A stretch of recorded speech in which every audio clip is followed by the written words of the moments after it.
রাত তখন প্রায় 1টা। একজন আইনজীবী দিনের সব কাজ শেষ করে মোটরসাইকেলে করে তিনি বাড়ি ফিরছিলেন, কিন্তু তিনি জানতেন না মাত্র কয়েক মিনিট পরই তার জীবনের শেষ যাত্রা শুরু হতে যাচ্ছে। অন্ধকার রাস্তা, হঠাৎ পথ রোধ, আর তারপর একের পর এক ছুরিয়াঘাত। কারা ছিল দুর্বৃত্তরা? কেন একজন আইনজীবীকে নৃশংসভাবে হত্যা করলো? এটি কি পরিকল্পিত এক হত্যাকাণ্ড, নাকি অন্য কোনো উদ্দেশ্য ছিল?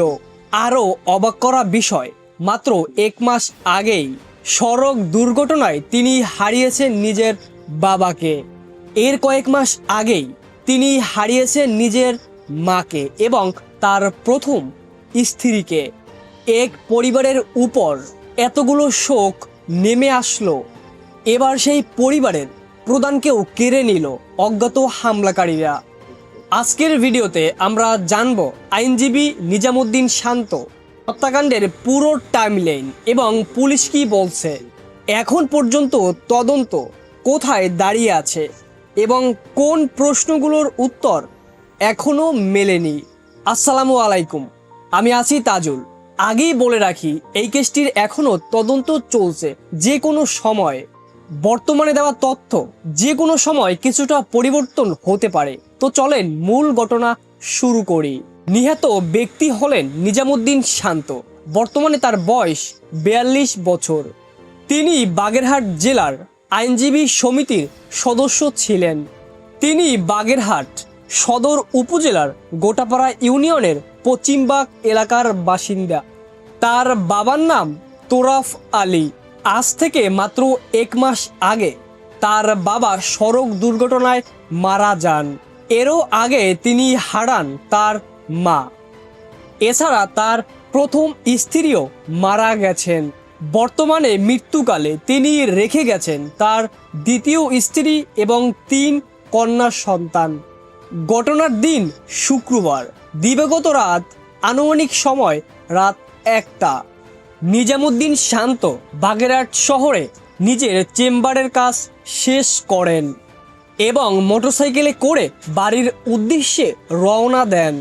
সবকিছু তখন একদম স্বাভাবিক ছিল, কিন্তু হাতিখালি তেঁতুলতলা এলাকায় পৌঁছানোর পরই ঘটে ভয়াবহ ঘটনা। পুলিশের ভাষ্যমতে অজ্ঞাত পরিচয় কয়েকজন দুর্বৃত্তরা তার পথ রোধ করেন। এরপর শুরু হয় হামলা। তাকে এলোপাতাড়ি ছুরিয়াঘাত করা হয়। হামলার পর দুর্বৃত্তরা সেখান থেকে খুব দ্রুত পালিয়ে যায়। সাথে সাথে স্থানীয়রা বিষয়টি বুঝতে পেরে জরুরি জাতীয় সেবা 999-এ ফোন দেয়। এরপর পুলিশ দ্রুত ঘটনাস্থানে পৌঁছে যায়। ততক্ষণে অনেক দেরি হয়ে গেছে। নিজামুদ্দিন শান্ত মারা গেছেন। পরে মরদেহ উদ্ধার করে বাগেরহাট জেলা 250 শয্য হাসপাতালের মর্গে পাঠানো হয় ময়নাতদন্তের জন্য। পুলিশ আরও জানিয়েছে, তার কারণ এখনও নিশ্চিতভাবে জানা যায়নি। কারা হামলা করেছে তাও এখন পর্যন্ত আনুষ্ঠানিকভাবে জানানো হয়নি। হত্যাকাণ্ডের সঙ্গে জড়িতদের শনাক্ত ও গ্রেপ্তারের অভিযান চালানো হচ্ছে। তদন্তের স্বার্থে আরও বিভিন্ন বিষয় খতিয়ে দেখা হচ্ছে। এমনকি তার শরীরে একাধিক ধারালো অস্ত্রের আঘাতও ছিল। তবে এইসব বিষয় বিস্তারিত ফরেনসিক রিপোর্ট এখনও প্রকাশ করা হয়নি। এখানে একটি বিষয় খুবই গুরুত্বপূর্ণ, এখন পর্যন্ত পুলিশ কোনো মোটিভ নিশ্চিত করেনি।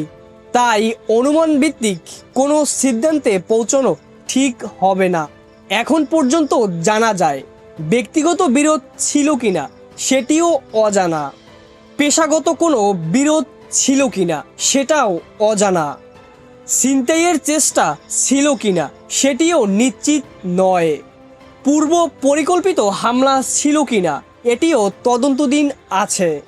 অর্থাৎ এই মুহূর্তে তার প্রকৃত কারণ কোনোটাই প্রকাশ করা হয়নি।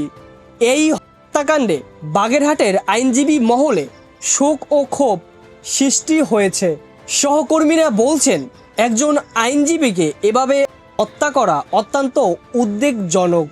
তারা দ্রুত সুস্থ তদন্ত, অপরাধীদের শনাক্ত এবং দৃষ্টান্তমূলক শাস্তির দাবি জানিয়েছেন। স্থানীয় বাসিন্দারাও এই ঘটনায় তীব্র শোক প্রকাশ করেছেন। পুলিশ তদন্ত চালিয়ে যাচ্ছে, হত্যাকারীদের শনাক্তের চেষ্টাও চলছে। এখন পর্যন্ত কাউকে গ্রেপ্তার করা হয়নি, তবে আশা করা যায় পুলিশ খুব দ্রুত গ্রেপ্তার করবে। একজন আইনজীবী রাতের অন্ধকারে বাড়ি ফেরার পথে এভাবে প্রাণ হারান। এটি শুধু একটি পরিবার নয়, পুরো সমাজের জন্য উদ্বেগজনক একটা বিষয়। যে প্রশ্নগুলো এখনো উত্তরহীন, কারা ছিল হামলাকারীরা, কেন তাকে নির্মমভাবে হত্যা করা হলো, হত্যার পিছনে কি কোনো ব্যক্তিগত শত্রুতা নাকি অন্য কোনো কারণ? এসব প্রশ্নের উত্তর এখন তদন্তের হাতেই। পুলিশের তদন্ত শেষ না হওয়া পর্যন্ত কোনো সিদ্ধান্তেই সরাসরি পৌঁছানো সম্ভব নয়। আইনজীবী নিজামুদ্দিন শান্ত হত্যাকাণ্ডের রহস্য কি উদ্ঘাটিত হবে? পুলিশ কি শনাক্ত করতে পারবে সেই অজ্ঞাত হামলাকারীদের, নাকি এই হত্যাকাণ্ড থেকে যাবে অমীমাংসিত রহস্য হয়ে? আর হ্যাঁ, এই পুরো ঘটনায় আসলে আপনার কি মনে হয় কমেন্টে জানান। আমরা চাই পুলিশ খুব গুরুত্বের সঙ্গে এই নৃশংস হত্যার রহস্য খুঁজে বের করুক। ধন্যবাদ সবাইকে। সবাই ভালো থাকবেন, সুস্থ থাকবেন, নিজের খেয়াল রাখবেন। দেখা হবে অন্য একটা ভিডিওতে। আল্লাহ হাফেজ।